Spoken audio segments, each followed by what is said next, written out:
Oremos.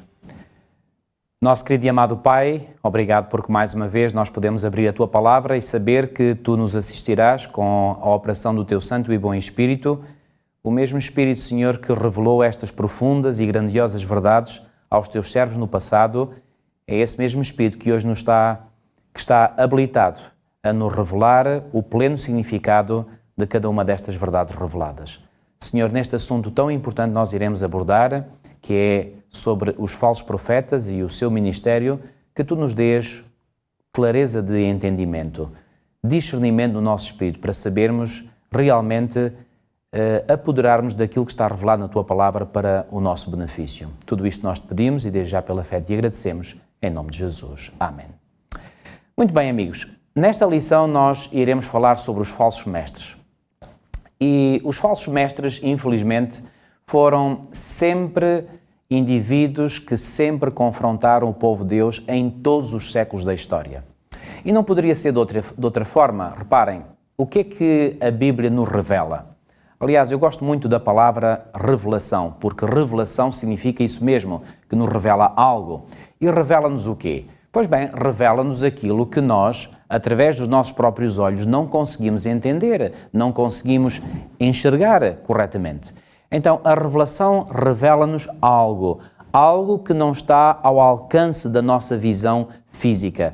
E o que é esse algo que escapa à nossa visão? Pois bem, é o grande conflito sobrenatural entre as forças do bem, lideradas pelo nosso Senhor Jesus Cristo, e as forças do mal, lideradas por Satanás. Bom, eu sei que há muitas pessoas hoje que até põem em causa a existência de Satanás, mas deixe-me dar-vos um exemplo bíblico. Reparem, Jesus referiu-se a Satanás como sendo um ser real. Por exemplo, em João 8,44, Jesus, falando de Satanás, falou que ele é homicida desde o princípio e é mentiroso e pai da mentira. Portanto, eu pergunto-vos, se Jesus se referiu a Satanás como sendo um ser real, então se Satanás não existe, como alguns que se intitulam de cristãos dizem, então nesse caso fazemos de Cristo um mentiroso. Verdade ou não? Volto a dizer, se Satanás é um ser que não é real, então nesse caso Jesus é mentiroso. Mentiroso porque se referiu a ele como sendo um ser real, quando na realidade ele não existe. Portanto, estão a ver? Portanto, Satanás tem que ser um ser real porque foi identificado pelo próprio Senhor Jesus Cristo. E reparem, sendo que Satanás é real e é mentiroso e pai da mentira, obviamente que ele se serve de indivíduos que estão do seu lado, que o servem, que lhe fazem a sua vontade, para propagar o quê? Isso mesmo, para propagar o engano, a mentira. E por isso é que os falsos profetas têm sido uma realidade ao longo de toda a história humana.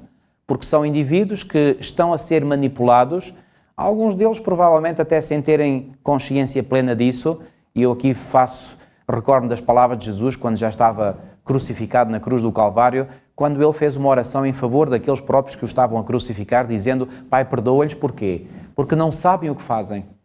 Eu acredito que alguns destes falsos profetas podem não saber aquilo que estão a fazer, podem não ter total consciência de quem é que está verdadeiramente por detrás deles a dominá-los, a orientar a sua mente, a inspirar-lhes os pensamentos, inspirar no mau sentido, obviamente.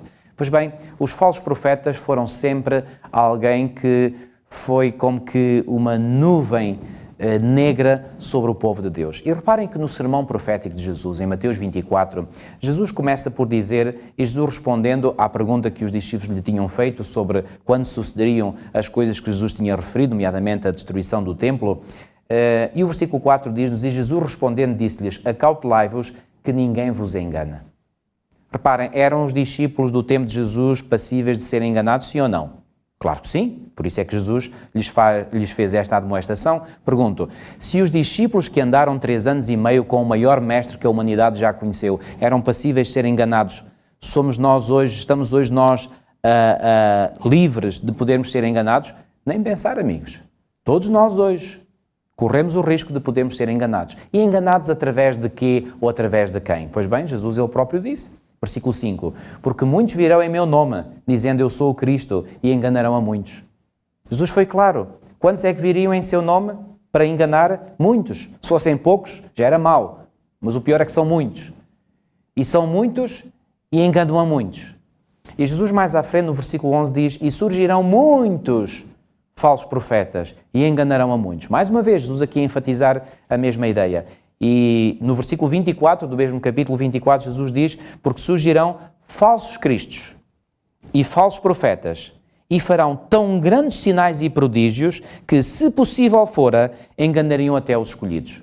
Bom, amigos, isto é de nos fazer arrepiar. Sabem, a única coisa neste versículo que me dá alegria, sabem qual é? É esta frase de Jesus: se possível fora. E porquê? Porque se Jesus diz se possível for, o que é que isto dá claramente a entender? Que não é possível. Ou seja, os verdadeiros escolhidos são aqueles que seguem um está escrito, fundamentam a sua fé, fundamentam a sua prática num claro, assim diz o Senhor. E por isso, esses não são possíveis de ser enganados. Mas aqueles que não estão bem firmes nesta plataforma, pois bem, esses facilmente se deixam enganar. E deixam-se enganar porque são tantos os falsos profetas. Tantos. Reparem, Pedro, ele viveu essa mesma experiência. No seu tempo, e reparem o que é que ele diz na sua segunda epístola, no capítulo 2, segunda epístola de Pedro, no capítulo 2, Pedro diz o seguinte, a partir do versículo 1: e também houve entre o povo falsos profetas, como entre vós haverá também falsos doutores, que introduzirão encobertamente. Reparem bem, encobertamente, ou seja, não é de forma descarada, porque se fosse de forma descarada, não conseguiriam tão facilmente enganar. Encobertamente, heresias de perdição. E negarão o Senhor que os resgatou, trazendo sobre si mesmos repentina perdição. E muitos seguirão as suas dissoluções, pelos quais será blasfemado o caminho da verdade. E por avareza farão de vós negócio com palavras fingidas, sobre os quais já de largo tempo não será tardia a sentença, e a sua perdição não dormita. Porque se Deus não poupou aos anjos que pecaram, mas havendo-os lançado no inferno, os entregou às cadeias da escuridão, ficando reservados para o juízo, e não perdoou ao mundo antigo, mas guardou a Noé, a oitava pessoa, o pregador da justiça, ao trazer o dilúvio sobre o mundo dos ímpios, e condenou à destruição as cidades de Sodoma e Gomorra, reduzindo-as a cinza e pondo-as para exemplo aos que vivessem impiamente, e livrou o justo Ló, enfadado da vida dissoluta dos homens abomináveis. Assim, versículo 9, sabe o Senhor livrar da tentação os piedosos e reservar os injustos para o dia do juízo, para serem castigados. Mas principalmente aqueles que, segundo a carne, andam em concupiscências de imundícia e desprezam as autoridades, atrevidos, obstinados, não receando blasfemar das dignidades. Enquanto os anjos, sendo maiores em força e poder, não pronunciam contra eles juízo blasfemo diante do Senhor. Mas estes referindo sempre aos mesmos, aos falsos mestres, aos falsos doutores. Mas estes, como animais irracionais, que seguem a natureza, feitos para serem presos e mortos, blasfemando o que não entendem, perecerão na sua corrupção, recebendo o galardão da injustiça, pois que tais homens têm prazer nos deleites cotidianos. Manchas são eles e máculas, deleitando-se em seus enganos, quando se banqueteiam convosco. Quando se banqueteiam convosco. O que é que isto pressupõe? Que eles vivem entre nós. Estão entre nós. Tendo os olhos cheios de adultério e não cessando de pecar, engodando as almas inconstantes, tendo o coração exercitado na avareza, filhos de maldição, os quais, deixando o caminho direito, erraram, seguindo o caminho de Balaão, filho de Beor, que amou o prémio da injustiça. E sabem uma coisa interessante que estes indivíduos fazem? Versículo 19. Prometendo-lhes liberdade, sendo eles mesmos servos da corrupção. Porque de quem alguém é vencido, do tal faz também servo. Falam muito em liberdade, mas é uma liberdade que é falsa. Amigos, sabem o que é que o apóstolo Paulo diz em 1 Coríntios, no capítulo 1 e no versículo 19?